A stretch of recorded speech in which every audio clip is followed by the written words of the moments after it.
Hi friends, ಇವತ್ತಿನ video ಮೂಲಕ ಹೂಕೋಸು, ಕಡಲೆ, ಬಟಾಣಿ, ಅವರೆಕಾಳನ್ನು ಯೂಸ್ ಮಾಡಿಕೊಂಡು ಮಸಾಲೆ ಸಾರನ್ನ ಯಾವ ರೀತಿ ಮಾಡೋದು ಅಂತಂದ್ಬಿಟ್ಟು ತೋರಿಸ್ಕೊಡ್ತಾ ಇದ್ದೀನಿ. ಮುದ್ದೆಗಾಗಿರ್ಬೋದು, ರೈಸು, ದೋಸೆ, ಚಪಾತಿ, ಪೂರಿಗೂ ಸಹ ಚೆನ್ನಾಗಿರುತ್ತೆ. ಒಂದ್ಸಲ ಟ್ರೈ ಮಾಡಿ. ಸೊ ಬನ್ನಿ ಇವಾಗ ಲೇಟ್ ಮಾಡ್ದಿರಾ ಈ ಸಾರನ್ನು ಯಾವ ರೀತಿ ಮಾಡೋದು ಅಂತಂದ್ಬಿಟ್ಟು ನೋಡೋಣ.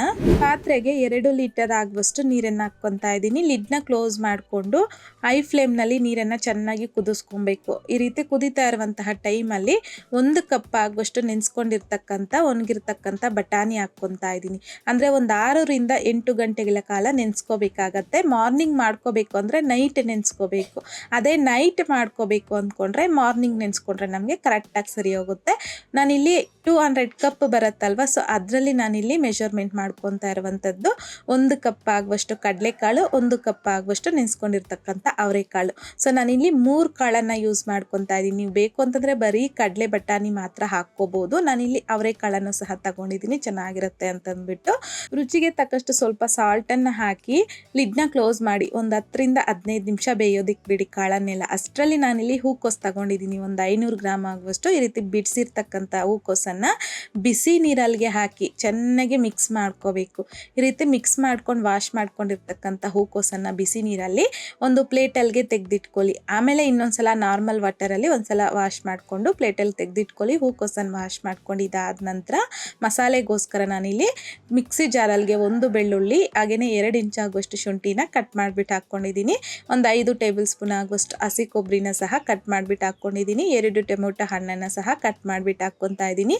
ಕೊತ್ತಂಬರಿ ಸೊಪ್ಪನ್ನು ಸಹ ವಾಶ್ ಮಾಡಿಬಿಟ್ಟು ಹಾಕ್ಕೊತಾ ಇದ್ದೀನಿ. ಒಂದು 3 ಟೇಬಲ್ ಸ್ಪೂನ್ ಆಗುವಷ್ಟು ಹೋಮ್ ಮೇಡ್ ಮಟನ್ ಮಸಾಲ. ಈ ಮಟನ್ ಮಸಾಲ ಯಾವ ರೀತಿ ಮಾಡೋದು ಅಂತಂದ್ಬಿಟ್ಟು ಲಿಂಕ್ನ ಡಿಸ್ಕ್ರಿಪ್ಷನ್ ಬಾಕ್ಸ್ನಲ್ಲಿ ಕೊಟ್ಟಿರ್ತೀನಿ, ಚೆಕ್ ಮಾಡಿ. ಹಾಗೆಯೇ ಖಾರಕ್ಕೆ ತಕ್ಕಷ್ಟು 1 ಟೇಬಲ್ ಸ್ಪೂನ್ ಆಗುವಷ್ಟು ಚಿಲ್ಲಿ ಪೌಡರ್, ಅರ್ಧ ಟೀ ಸ್ಪೂನ್ ಆಗುವಷ್ಟು ಅರಿಶಿನ ಸಹ ಹಾಕ್ಕೊಳ್ಳಿ. ಅಷ್ಟರಲ್ಲಿ ನಮಗಿಲ್ಲಿ ಒಂದು 15 ನಿಮಿಷ ಆಗಿರುತ್ತೆ. ಕಾಳು ಸಹ ಬೆಂದೋಗಿರುತ್ತೆ, ನೋಡ್ತಿರ್ಬೋದು. ಈ ರೀತಿ ಒಂದು 80% ಆಗುವಷ್ಟು ಬೆಂದೋಗಿರಬೇಕು. ಇದನ್ನು 1 ಸೌಟ ಆಗುವಷ್ಟು ತಗೊಂಡು ಮಸಾಲೆಗೆ ಹಾಕ್ಕೋಬೇಕು. ಈ ರೀತಿ ಸ್ವಲ್ಪ ಮಸಾಲೆಗೆ ಈ ಬೇಯಿಸಿರ್ತಕ್ಕಂಥ ಕಾಳು ಹಾಕಿ ಗ್ರೈಂಡ್ ಮಾಡ್ಕೊಂಡು ನಾವು ಸಾಂಬಾರು ಮಾಡೋದ್ರಿಂದ ಟೇಸ್ಟ್ ಆಗಿರ್ಬೋದು, ಹಾಗೆಯೇ ಸಾಂಬಾರ್ ಥಿಕ್ನೆಸ್ ಆಗಿರ್ಬೋದು, ತುಂಬ ಚೆನ್ನಾಗಿ ಬರುತ್ತೆ. ಸೊ ನಾನಿಲ್ಲಿ ಗ್ರೈಂಡ್ ಮಾಡ್ಕೊಂಡ್ಬಿಟ್ಟಿದ್ದೆ, ಈರುಳ್ಳಿ ಹಾಕೋದು ಮರ್ತಿತ್ತು. ಸೊ ಹಾಗಾಗಿ ಒಂದು ಮೀಡಿಯಮ್ ಸೈಜಲ್ಲಿ ಇರುವಂಥದ್ದು ಈರುಳ್ಳಿನ ಸಹ ಹಾಕಿ ಈ ರೀತಿ ಮಸಾಲೆನ ಗ್ರೈಂಡ್ ಮಾಡಿ ಪಕ್ಕಕ್ಕೆ ಇಟ್ಕೊಳ್ಳಿ. ಮಸಾಲೆ ರೆಡಿ ಮಾಡ್ಕೊಂಡಿದ್ದಾದ ನಂತರ ಇಲ್ಲಿ ಅವರೆಕಾಳು, ಬಟಾಣಿ ಎಲ್ಲ ಬೆಂದಿರುತ್ತಲ್ಲ, ಇದರಲ್ಲಿ ಇವಾಗ ಹೂಕೋಸು ವಾಶ್ ಮಾಡಿ ಇಟ್ಕೊಂಡಿರುವಂಥದ್ದನ್ನು ಹಾಕ್ಕೊತಾ ಇದ್ದೀನಿ. 2 ಆಲೂಗಡ್ಡೆನ ಸಹ ಕಟ್ ಮಾಡಿಬಿಟ್ಟು ವಾಶ್ ಮಾಡಿಬಿಟ್ಟು ಹಾಕ್ಕೊತಾ ಇದ್ದೀನಿ. ಜೊತೆಗೆ ಮಸಾಲೆ ರೆಡಿ ಮಾಡ್ಕೊಂಡಿದ್ರಲ್ವ, ಸೊ ಅದನ್ನು ಸಹ ಹಾಕ್ಕೊಂಡು ಮಿಕ್ಸ್ ಮಾಡ್ಕೋಬೇಕು. ಸೊ ನಾನಿಲ್ಲಿ ಮೇಯ್ನಾಗಿ ಹೂಕೋಸಿಂದ ಈ ಮಸಾಲೆ ಸಾಂಬಾರು ಮಾಡ್ತಿರೋದ್ರಿಂದ ನಾನಿಲ್ಲಿ ಬರೀ ಹೂಕೋಸನ್ನು ಹಾಕ್ಕೊತಾ ಇದ್ದೀನಿ. ಸ್ವಲ್ಪ ಆಲೂಗಡ್ಡೆನೂ ತಗೊಂಡಿದ್ದೀನಿ, ಆಪ್ಷನಲ್ಲು.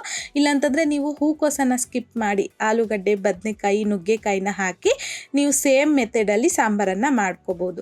ಸೊ ಈಗ ಐ ಫ್ಲೇಮ್ನಲ್ಲಿ ಒಂದ್ಸಲ ಚೆನ್ನಾಗಿ ಕುದಿಸ್ಕೊಂಡು ಮಿಕ್ಸ್ ಮಾಡಿಬಿಟ್ಟು ಆಮೇಲೆ ಮತ್ತೊಂದು 15ರಿಂದ 20 ನಿಮಿಷ ಈ ಸಾರನ್ನ ಚೆನ್ನಾಗಿ ಕುದಿಸ್ಕೊಂಡ್ರೆ ನಮಗೆ ಹೂಕೋಸು, ಕಡಲೆ, ಬಟಾಣಿ, ಅವರೆಕಾಳು ಸಾರು ಅನ್ನೋದು ರೆಡಿಯಾಗೋಗುತ್ತೆ. ಈಗ ಫ್ಲೇಮ್ನ ಆಫ್ ಮಾಡಿಕೊಂಡು ಇದಕ್ಕೆ ಒಗ್ಗರಣೆ ಹಾಕ್ಕೋಬೇಕು. ಚಿಕ್ಕ ಪ್ಯಾನಲ್ಗೆ ಒಂದು 3 ಟೇಬಲ್ ಸ್ಪೂನ್ ಆಗುವಷ್ಟು ಎಣ್ಣೆ, 1 ಟೀ ಸ್ಪೂನ್ ಸಾಸಿವೆ, 1 ಮೀಡಿಯಮ್ ಸೈಜಲ್ಲಿ ಇರುವಂಥದ್ದು ಈರುಳ್ಳಿನ ಕಟ್ ಮಾಡಿಬಿಟ್ಟು ಹಾಕ್ಕೊತಾ ಇದ್ದೀನಿ. ಕರಿಬೇವನ್ನು ಸಹ ಹಾಕ್ಕೊಂಡು ಮಿಕ್ಸ್ ಮಾಡ್ಕೊತಾ ಮೀಡಿಯಮ್ ಫ್ಲೇಮ್ನಲ್ಲಿ ಈರುಳ್ಳಿ ಗೋಲ್ಡನ್ ಕಲರ್ ಬರೋವರೆಗೂ ಫ್ರೈ ಮಾಡಿಕೊಂಡು ಫ್ಲೇಮ್ನ ಆಫ್ ಮಾಡ್ಕೊಂಬಿಡಿ.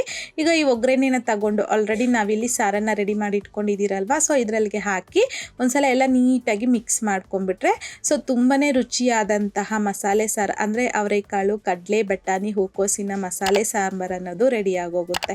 ಬಿಸಿ ಬಿಸಿ ಆದಂತಹ ಈ ರೀತಿ ರಾಗಿ ಮುದ್ದೆಗಾಗಿರ್ಬೋದು, ರೈಸ್ಗೆ, ಚಪಾತಿ, ದೋಸೆ, ಪೂರಿ ಎಲ್ಲದಕ್ಕೂ ಸಹ ಈ ಮಸಾಲೆ ಸಾಂಬಾರು ಟೇಸ್ಟ್ ಅಂತೂ ತುಂಬ ಚೆನ್ನಾಗಿರುತ್ತೆ. ನೀವು ಸಹ ಒಂದ್ಸಲ ಟ್ರೈ ಮಾಡಿದಾದ ನಂತರ ನಿಮಗೂ ಸಹ ಟೇಸ್ಟ್ ಯಾವ ರೀತಿ ಬಂತು ಅನ್ನೋದನ್ನು ಮರಿದೆ ನನಗೆ ಕಮೆಂಟ್ ಬಾಕ್ಸಲ್ಲಿ ಕಮೆಂಟ್ ಮಾಡಿ, ಲೈಕ್ ಮಾಡಿ, ಶೇರ್ ಮಾಡಿ. ಮತ್ತಷ್ಟು ಈಸಿ ಆ್ಯಂಡ್ ಸಿಂಪಲ್ ಕ್ವಿಕ್ ರೆಸಿಪೀಸ್ಗೋಸ್ಕರ ದಯವಿಟ್ಟು ನೀವಿನ್ನೂ ನಮ್ಮ ಮೇಘಶ್ರೀಸ್ ಕಿಚನ್ ಚಾನಲ್ನ ಸಬ್ಸ್ಕ್ರೈಬ್ ಮಾಡಿಲ್ಲ ಅಂತಂದರೆ ಸಬ್ಸ್ಕ್ರೈಬ್ ಮಾಡಿ.